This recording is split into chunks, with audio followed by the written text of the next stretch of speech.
artists, welcome back to Miss Goldie's art room. Today we're going to make a color wheel caterpillar drawing.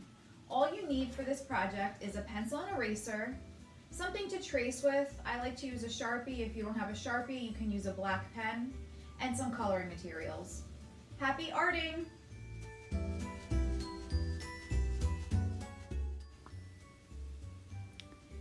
The first thing we need to find is something circular for us to trace, like I found this cup.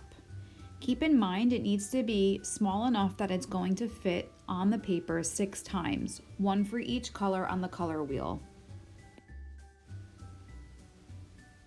You don't want to push hard with the pencil. You want to push nice and light in case you make a mistake. It'll be easier to erase, but Miss Goldie's going to push hard with it so you can see her pencil mark.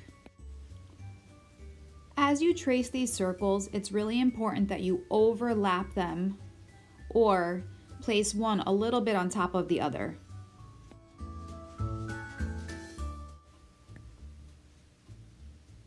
Feel free to ask somebody to help you trace these. Standing up also makes it a little bit easier to do so. Take your time, make each circle as perfect as you can.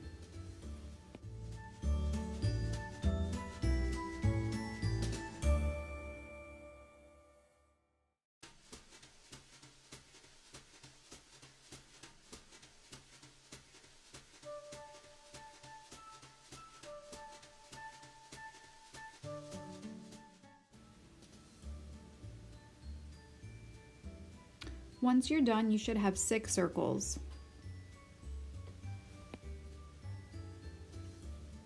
Now we're going to go back and erase some of the overlapping lines just so we don't get confused when it's time to trace.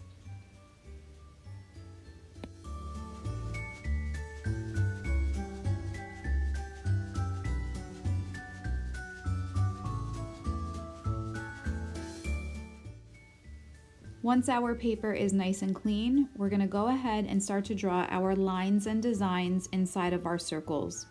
You want to start with the middle circles first and leave the 2 on the end blank for now.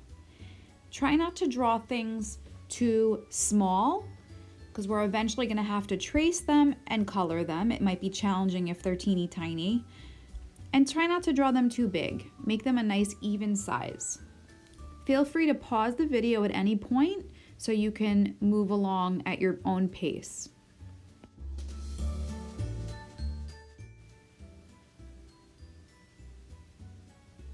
Once we've done the inner circles, we're going to decide which side we want our caterpillar's face to be. Feel free to draw any type of face you want, any type of eyes, any type of smile, any type of nose. You also want to include the caterpillar's antennas.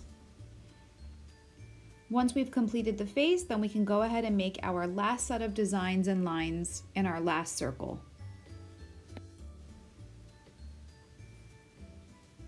Once all circles are complete, we're going to go ahead and focus on drawing our branch. We're going to make one line following the caterpillar's body, and then make a second line following the line we just made. You can also add a side branch if you would like. Once that's done, we're going to focus on making the caterpillar's feet. There should be 2 feet for every circle. It's easy. You make a line, a second line, and curve it together with an oval.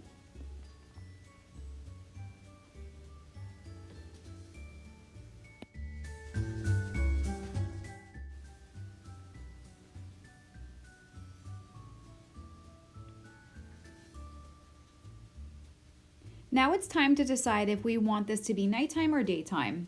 As you can see in my picture to the left, I made it nighttime and I made a full circle moon. You can also make a crescent moon.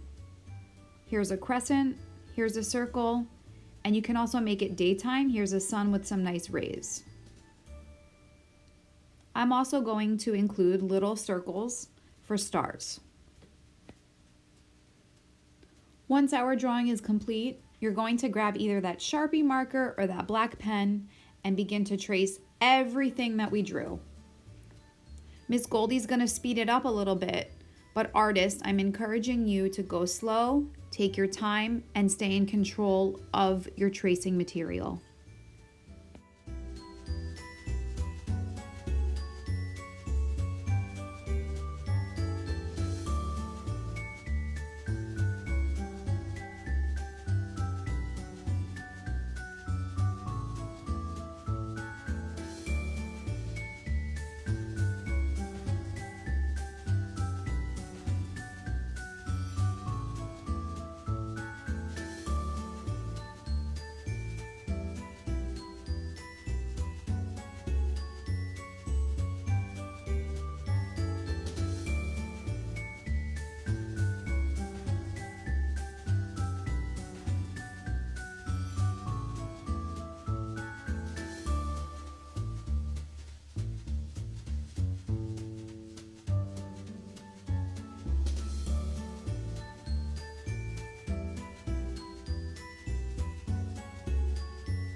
Once we've traced everything, it's really important that as an artist, we sign our artwork. So pick a nice spot and write your name.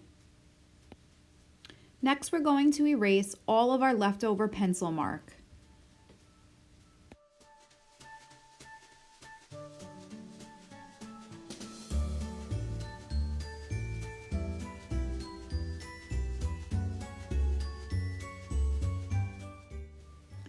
Now we can begin to color our circles. If you notice, I have 2 different shades for each color of the color wheel, a darker color and a lighter color. So for example, a darker red and a lighter red. For some of the details, I'm going to push harder with the crayon to make it look darker, while around the details, I'll push softer with the crayon to make the color look lighter. Feel free to pause the video at any time so you can color at your own pace. You're going to complete all the circles and color in the color wheel order: red, orange, yellow, green, blue, then purple.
Next, it's time to color in our caterpillar's feet. I chose green, but feel free to choose any color that you like.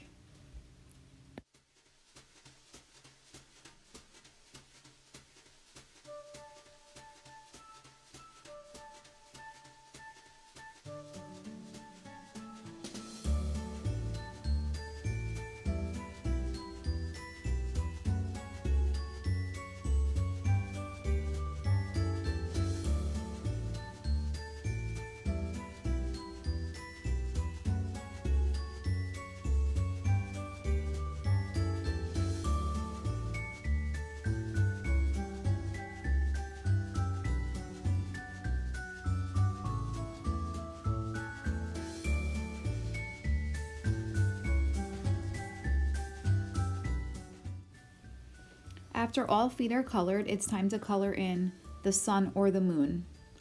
You might want to push hard with the crayon this time, so it's nice and bright and vibrant.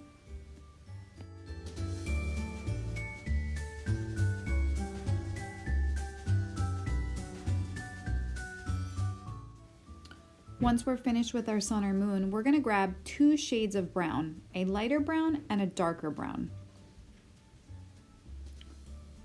We're going to use the darker brown to make some squiggles or any type of lines on our branch so we can see that we have bark, and we're going to use the lighter brown to color in over it.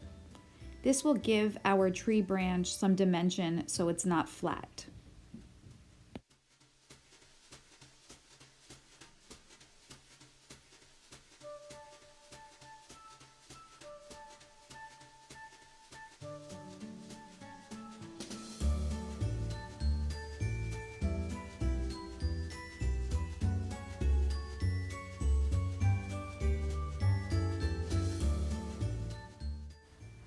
Next, it's time to focus on our background.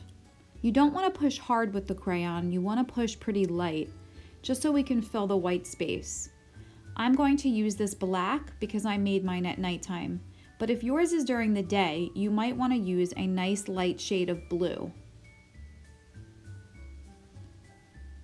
Be sure to push lightly, fill in the space all around your caterpillar and your branch. Also go in between the legs.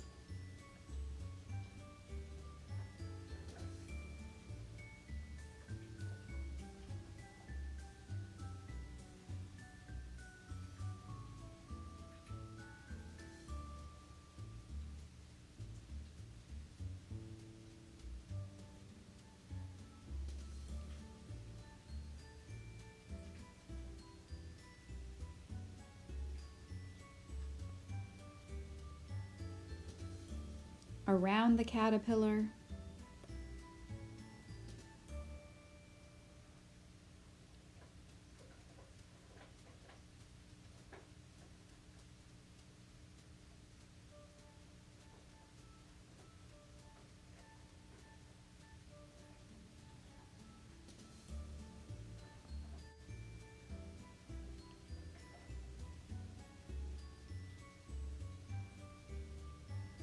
Around your sun or your moon or your stars.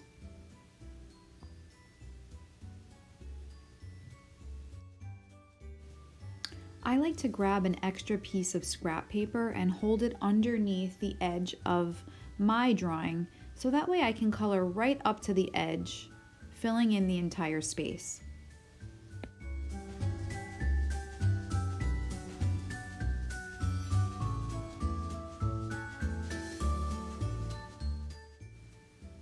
If you've chosen that it's nighttime, a nice way to make a nice night sky is to add layers of color. So as you can see, I started with the black, and now I'm going to work my way around my caterpillar with a nice dark shade of purple.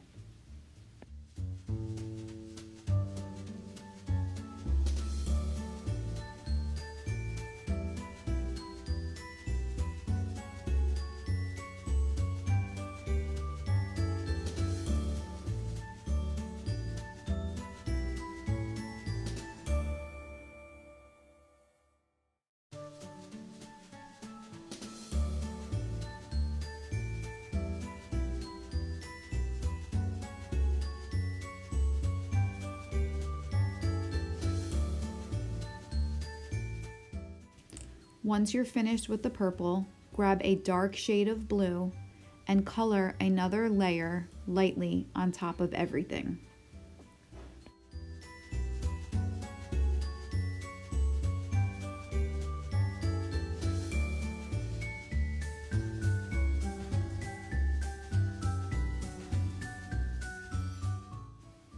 A good way to make sure that we fill every space in is to turn our paper as we're coloring.